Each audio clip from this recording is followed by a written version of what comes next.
सोबत सुटत नाही. नुसता निरोप दिल्याने नाते तुटत नाही. अध्यक्ष महाशय, वंदनीय गुरुजन वर्ग व येथे उपस्थित माझ्या मित्रांनो, सर्वांना माझा नमस्कार.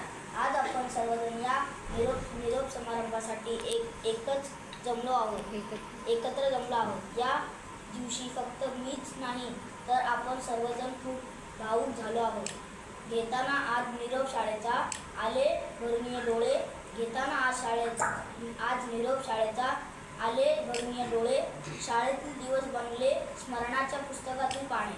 शाळेतील दिवस बनले स्मरणाच्या पुस्तकातील पाने. आज या इयत्ता 10वीच्या निरोप अथवा शुभेच्छा समारंभाच्या निमित्ताने मनोगत व्यक्त करण्यासाठी मी बोलवत आहे. तू सुरुवात. चांगल्या गोष्टी बोलायच्या आज.